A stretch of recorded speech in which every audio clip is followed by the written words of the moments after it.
اسلام ہے. عقل قرآن سے جو سمجھ عقل ہے اس سے دین نہیں ہے بلکہ دین سے عقل ہے. تو دین کو مختلف صورتوں میں کیسے لوگوں نے استعمال کیا, رد و بدل کیسے کیا. کچھ لوگوں نے تعویذ آگے کر کے رد و بدل کیا, کچھ لوگوں نے مختلف ذرائع تمہیں بیگلا کر کے, تمہیں برگلا کر کے, تمہیں مختلف راستوں پر لگا کر کے تم سے مال بٹورا, پیسہ بٹورا, تم سے اپنی جان و مال, تم سے اپنی عزت عظمت اپنی تمہارے دل میں رکھنے کے لیے انہوں نے جھوٹ بولا. انہوں نے اپنے آپ کو مقدم بنایا, حالانکہ ایسی بات نہیں ہے.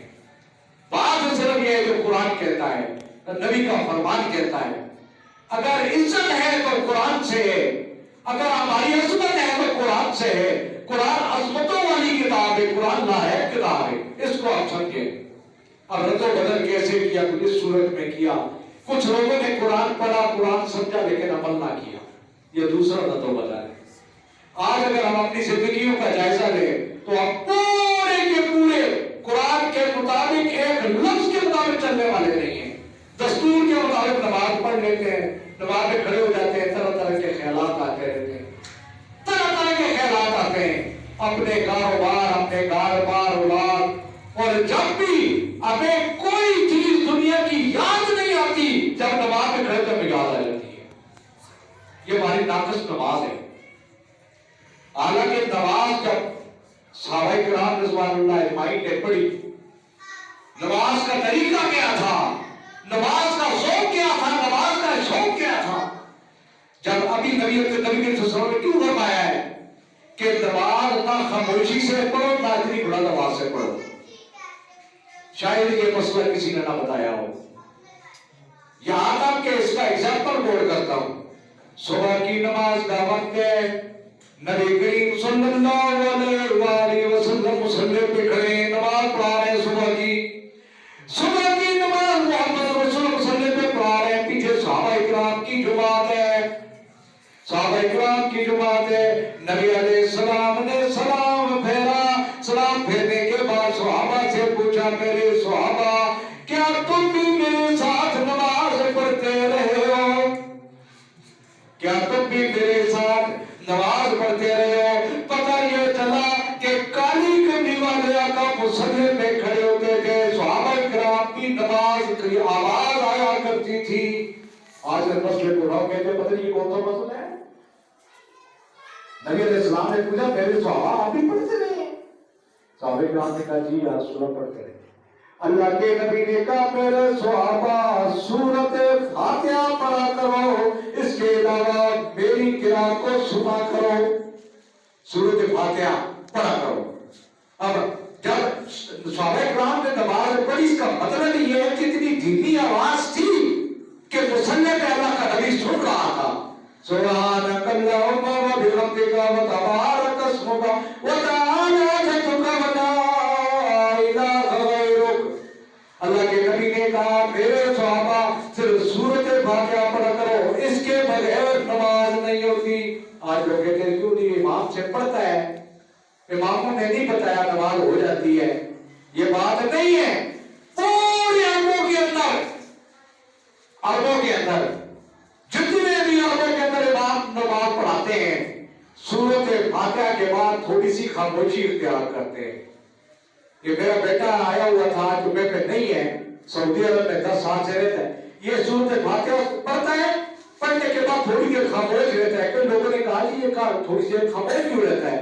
میں نے کہا, یہ خاموش اس لیے نہیں رہتا کہ یہ قرآن سے تلاش کرتا رہتا ہے میں کون سی سورت ہوں, یہ بات نہیں ہے.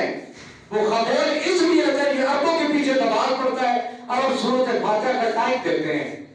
جب پڑھتے ہیں الحمدللہ رب العالمین, امام کعبہ کو دیکھیں, امام مسجد نبوی والے کو, الحمدللہ رب العالمین الرحمن الرحیم, پھر تھوڑی سی خاموشی. کیوں؟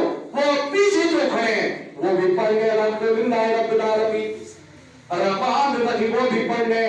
اور پھر کئی امام ایسے ہیں جو وَلَضَّالِّينَ آمین, پھر خاموش ہو جاتے ہیں. تھوڑی دیر خاموشی کیا کرتے ہیں. وہ خاموشی کیا ہے؟ اس دورانیے کے اندر آپ پڑھیں الحمدللہ رب العالمین الرحمن الرحیم مالک یوم الدین إياك نعبد وإياك نستعين اهدنا الصراط المستقيم صراط الذين أنعمت عليهم غير المغضوب عليهم ولا الضالين آمين. یا پڑھ لیں پھر امام قرات شروع کرے. یا تو امام پڑھ رہا ہے اس کے ساتھ ساتھ جب پڑھ لیتا ہے ایک لائن پر پڑھو. اگر سورۃ فاتحہ اور اگر جب سورۃ فاتحہ پڑھ لی جائے تو پھر آپ پڑھو. اللہ کے نبی نے فرمایا کہ بغیر نماز نہیں ہوتی. آج یہ مسئلہ بتانے سے لوگ قاصر ہیں، پتہ ہی نہیں ہے. پڑھی جائے پڑھی ہوتی امام نے نہیں لکھا. اللہ کے بندوں امام الانبیاء نے لکھا ہے محمد رسول اللہ صلی اللہ علیہ وسلم. جب نبی علیہ السلام کا نام نامی اس میں گرامی ہے کہا کرو صلی اللہ علیہ وسلم. محمد سے پڑھا کرو. کیوں؟ اللہ کے نبی نے بددعا، فرشتے نے جبریل نے بددعا دی، اللہ کے نبی نے آمین کی. بددعا دینے والا جبریل ہے، نبی علیہ السلام آمین کہنے والے جو نبی علیہ السلام پہ درود نہیں پڑھتا. صلی اللہ علیہ وسلم. جب بھی اللہ کے نبی کا نام آئے، جب بھی اللہ کے نبی کی صفت آئے، جب بھی اللہ کے نبی کی طرف صلی اللہ علیہ وسلم یہ پڑھنا ہے. ورنہ بددعا جو جملے میں آ جاتا ہے. ہمارا بیٹی عرض کر رہا تھا کہ قرآن میں رد و بدل کیسے کیا. ایک یہ کیا کہ قرآن کو تعویذوں میں لکھ لکھ کر کے لوگوں کے گلے پہ ڈالا. اگر لکھ لکھ کر قرآن لوگوں کے گلے میں ہوتی، قرآن کو لکھ کر دیا ہے، اس سے ہمارا کام ہو جاتا ہے. اللہ کے بندوں یہ قرآن کی عظمت کی توہین ہے. یہ چیز صحابہ کرام نے کیوں نہ کی. ایک صحابی نبی کریم صلی اللہ علیہ وسلم کی خدمت میں حاضر ہوئے، بیٹھے ہوئے تھے. صحابہ کرام کو سبحان اللہ، وہ کسی میں بنا کہ اللہ کا نبی بیٹھا ہوگا. صحابہ کرام بیٹھے ہوئے تھے. ایک صحابی آتا ہے، صحابی آیا گلے کے اندر ایک تعویذ لٹکا ہوا تھا. اللہ کے نبی نے دیکھا کہ میرے صحابی کے گلے میں تعویذ لٹکا ہوا ہے. محمد رسول اللہ نے اپنے چہرے انور کو طرف کر لیا. صحابی پریشان ہو گیا، ملنے کے لیے ہاتھ بڑھایا. محمد رسول اللہ نے چہرے انور کو دوسری طرف کر لیا. صحابہ کرام پریشان ہو گئے، وہ صحابی پریشان ہو گیا، بیٹھ گئے. اس کو صحابہ کرام کو یہ ضرورت نہ ہوتی تھی. کالی کملی والے آقا اگر چہرہ دوسری طرف کر لے تو وہ پھر بھی آگے بڑھے. بیٹھ گئے. دوسرے صحابی سے کہا کالی کملی والے آقا سے پوچھو نا مجھ سے کیا غلطی ہو گئی، کیوں ناراض ہے. صحابہ کرام نے عرض کیا اللہ کے رسول آپ نے بڑا صحابی سے ہاتھ نہ ملایا، وجہ کیا بنی ہے؟ محمد رسول اللہ کہتے ہیں میرے اس صحابی نے قرآن کی آیات کو گلے کے اندر لٹا کر کے اس کا مذاق کیا ہے. آج تو کہتے ہیں یہ تعویذ ہے. اللہ کے نبی نے چہرہ پھیر لیا. اس صحابی نے گلے سے تعویذ اتار کے ایک طرف رکھ دیا. محمد رسول اللہ کے سامنے آیا. کالی کملی والے آقا نے سینے سے لگا لیا. اس سے کیا پتہ چلتا ہے؟ آج آپ کرا لیتے ہو کہ سارے کام ہو جائے. اگر ایسا ہوتا، اگر قرآن کی یہ شان ہے، قرآن کا یہ مطلب ہے کہ تعویذ لکھ کر کے گلے میں لٹکایا ہوا واش روم میں جانا ہے. اب قرآن کی توہین نہیں ہے. تعویذ لٹکایا ہوا ہے جسم ناپاک ہے، پلیت ہے، گلے میں لٹکا ہوا، کھوڑے میں باندھا ہوا ہے. پتہ ہی نہیں قرآن کی کیا بات ہے. تعویذ گلے کے اندر ہے، بازاروں میں بیٹھ رہا ہے، گانے سن رہا ہے، موسیقی سن رہا ہے، بے حیائی کی طرف جا رہا ہے، گلی کوچوں میں پھر رہا ہے، گلے میں لٹکا ہوا تعویذ. قرآن کی یہ توہین ہے. قرآن پڑھنے کے لیے ہے، قرآن سمجھنے کے لیے ہے. قرآن رحمت والی کتاب ہے. جس گھر میں پڑھا جاتا ہے رحمت کا نزول ہوتا ہے. سبحان اللہ. قرآن پڑھا جائے، قرآن سمجھا جائے، قرآن کے مطابق عمل کیا جائے. اب یہ بھی رد و بدل ہے. اگر ایسا ہوتا، اگر قرآن کی ایک آیات اگر گلے میں ڈالنے سے یہ طریقہ ہوتا تو پورا قرآن اگر موبائل کے سامنے میں پڑھا ہے پورا موبائل جیب میں رکھو، پورا قرآن تو جیب میں. کئی ترجمے قرآن کے تو جیب میں پڑھے، سارا تعویذ تمہارے جیب میں آ گیا. مقصد یہ نہیں ہے. قرآن اس لیے آیا ہے کہ مجھے پڑھو جب نماز میں کھڑے ہوتے ہو. الحمدللہ رب العالمین، الحمد تیری حمد و ثناء اللہ، للہ اللہ تیری رب العالمین. تو تمام عالمین کا رب ہے، جو ہمیں پتہ ہے، جو ہمیں نہیں پتہ. نماز میں کھڑے ہوتے ہو جب تمہاری سوچ یہ ہوگی الحمدللہ رب العالمین، تمہیں سمجھ آ رہی ہوگی اللہ تیری حمد و ثنا ہے، تو تمام عالمین کا رب ہے.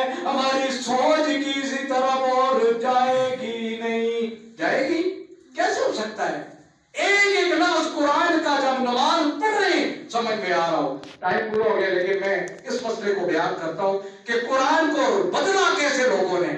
اور ایک اور بات میں آپ کو بتا دوں، ابھی نیٹ کے اوپر کئی جگہ پہ میں نے اصلاح اس کو دائرہ لگا کے دیا ہے.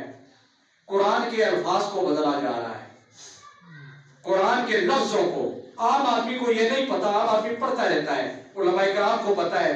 جیسے فریقن، اب فریقن کی بجائے فریقان انہوں نے لکھ دیا ہے. قرآن ایسے پرنٹ ہو رہے ہیں اور اس کا پورا مطلب چینج ہو جاتا ہے. اس لیے ہم نے کئی دفعہ یہ بات کی ہے کہ قرآن جو سعودی عرب سے پرنٹ ہو کے آ رہا ہے وہ قرآن کا کے اندر کو ترجمے والا، اس کے اندر غلطیاں نہیں ہیں. یہ جو پاکستان کی کمپنیاں، انڈیا کی کمپنیاں یہود و نصارہ کے اشاروں کے اوپر یہ جو اوپر پیج ہے اس کو صبر کر رہی ہیں، جو ذہن ہے اس کو صبر کر رہی ہیں، اس سے پورے معنی تبدیل ہو رہے ہیں. اور وہ ہم تلاوت کر رہے ہیں گھروں کے اندر بیٹھ کے، ہم نے کبھی غور نہیں کیا. یہ غور کرنا، یہ سوچ کرنا، دیکھنا کہیں ایسا تو نہیں ہے کہ قرآن کے لفظ کو بدل کر کے اس کے مفہوم کو بدل کے ہم تلاوت کر رہے ہیں. عرب کی جو کمپنیاں ہیں، سعودی عرب میں حج کے لیے جاؤ ایک قرآن دیتے ہیں ترجمے والا. اور کئی لوگوں نے ایسا بھی کیا ہے کہ اصل حقیقت کو لوگ نہ سمجھے، اس قرآن کو نہ پڑھیں، کہتے جی یہ وہابیوں کا پرنٹ کرتا ہے. اور خدا کے بندو، سعودیہ کی وہ عربی لوگ قرآن کو پرنٹ کر کے جو دے رہے ہیں ترجمے کے ساتھ، اس کے اندر غلطی نہیں ہے. یہ ہمیں پٹڑی سے اتارنا چاہتے ہیں. وہی قرآن جو پرنٹڈ سعودیہ سے آ رہا ہے، یا علماء حق سے رہنمائی لے کر کے قرآن خریدو. یاد رکھو زیادہ قرآن ایسے آ رہے ہیں، میرے پاس قرآن مجید پڑھے جن کے زیر زبریں بدل دی گئی ہیں، اس کے اندر معنی بدل جاتے ہیں، اور وہ ہم ثواب کے لیے پڑھ رہے ہیں، وہ عذاب کے لیے ہو رہا ہے. اس کا خیال کرنا ہے. اور یہ بات امانتاً، یہ بہت قیمتی بات ہے، امانتاً اپنے دوستوں تک پہنچانی ہے، اپنے دوستوں کو بتانا ہے کہ یار قرآن ایسے پرنٹ ہو کے آ رہے ہیں جن کے لفظ پیش زبریں بدل دی گئی ہیں. ذرا خیال کرو کہیں ایسا نہ ہو کہ اس قرآن کو جس کے اندر رد و بدل کیا گیا، جیسے انہوں نے ترجمہ کیا ہے قرآن کا، علماء کرام بیٹھے ہیں، انہوں نے ایک ترجمہ کیا ہے کہ یہودی نصاری اور یہودی نصارہ اور عیسائی اور مسلمان جو اللہ کو مانتے ہیں ان کو قیامت والے دن کوئی کھوٹ کوئی ڈالنا ہوگا. انہوں نے ترجمہ لکھا ہے، حالانکہ اس کا یہ ترجمہ نہیں ہے. قرآن کے اندر دیکھ لیجیے ترجمہ انہوں نے لکھا ہے، حالانکہ اس کا ترجمہ یہ نہیں ہے. اس کا ترجمہ یہ ہے کہ وہ عیسائی جو حضرت عیسیٰ پہ ایمان لائے تھے، وہ یہودی جو حضرت یعقوب علیہ السلام پہ ایمان لائے تھے اور اللہ کو وحدانیت کو مانتے تھے، ان کو کوئی غور ڈال نہیں ہوگا. انہوں نے آج کا اس کے ساتھ کر دیا ہے تاکہ لوگ عیسائیوں کی مخالفت چھوڑ دیں، یہودیوں کی مخالفت چھوڑ دیں. یہ بات نہیں ہے. جس نے کلمہ پڑھا ہے محمد رسول اللہ کا اور عمل کیا ہے وہی جنت میں جائے گا، اور جس نے اللہ کے ساتھ شرک کیا ہے وہ بھی جنت میں نہیں جائے گا. اللہ تبارک و تعالیٰ ہمیں قرآن کو سمجھنے کی، قرآن کے مطابق عمل کرنے کی اور اپنے گھروں کو آباد کرنے کی، قرآن کے مطابق محمد کے فرمان کے مطابق ہمیں محمد رسول سے محبت کرنے کی توفیق عطا فرمائے.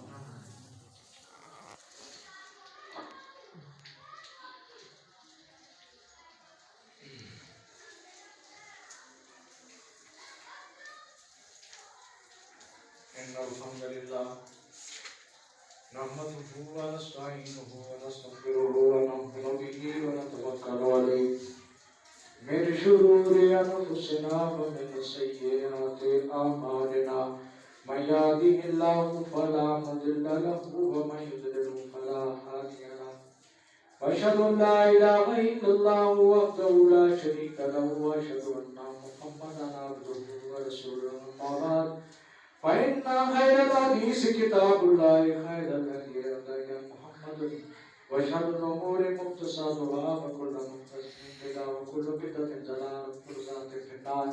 يا أيها الذين آمنوا اتقوا الله حق تقاته ولا تموتن إلا وأنتم مسلمون. يا أيها الناس اتقوا ربكم الذي خلقكم من نفس واحدة وخلق منها زوجها وبث منها رجالا كثيرا ونساء واتقوا الله الذي تساءلون به والأرحام إن الله كان عليكم رقيبا. يا أيها الذين آمنوا اتقوا الله وقولوا قولا سديدا يصلح لكم أعمالكم يغفر لكم ذنوبكم ومن يطع الله ورسوله فقد كان فوزا عظيما. میرے مسجد کے سلسلے میں ہمارے پاس ابھی 3.5 لاکھ روپیہ اکٹھا ہو چکا ہے، 3,45,000 اور کچھ۔ یہ اللہ کا گھر ہے، مسجد ہے، اور جس نے مسجد صرف اللہ کی رضا کے لیے بنائی، پوری مسجد بنانا ہی نہیں ہے، اگر کسی نے اللہ کی رضا کے لیے کنکریٹ دے دی، کسی نے اللہ کی رضا کے لیے کہ اللہ مجھ سے راضی ہو جائے، ایک اینٹ دے دی اللہ کی رضا کے لیے، جس نے ایک سریا دے دیا، یہ مسجد میں استعمال ہو جائے گا۔ قیامت تک اس گھر میں اللہ کے گھر میں قائم رہنا ہے، قیامت تک جو لوگ نماز پڑھیں گے اس کو ثواب ملے گا، جو بچے قرآن پڑھیں گے اس کو ثواب ملے گا، اللہ کے گھر میں جتنی عبادات ہوگی اس کو ثواب ملے گا۔ اور قال رسول اللہ صلی اللہ علیہ وسلم، جس نے اللہ کے رضا کے لیے مسجد کے لیے مسجد بنائی، مسجد بنانے سے مراد ہے اپنی توفیق کے مطابق مسجد کو دیا، اللہ کا نبی فرماتا ہے کہ اس کے متبادل جنت کے اندر خوبصورت محل کے علاوہ کچھ نہیں ہے۔ سبحان اللہ کریم، جنت کے اندر خوبصورت محل۔ آج ہماری حیثیت اگر یہ ہے کہ ہم ایک ٹرالی جو دے دیتے ہیں لنٹر بھی ڈلنا ہے تو اس کا نعم البدل اللہ کی رضا کے لیے کر دیا تو جنت کے اندر خوبصورت محل ہے۔ آج اپنے گھروں کے لیے ہم کتنا کرتے ہیں، بلڈنگیں بناتے ہیں، وہ جی ہم ماربل بھی لگا لیں، ہم جی ہاں تمام فیسیلیٹیز ہمارے گھر میں ہوں۔ کبھی سوچ کی ہے کہ اللہ کا گھر بارش کے اندر ٹپک ٹپک پانی آ رہا ہے، ہمیں پتہ ہی نہیں ہے۔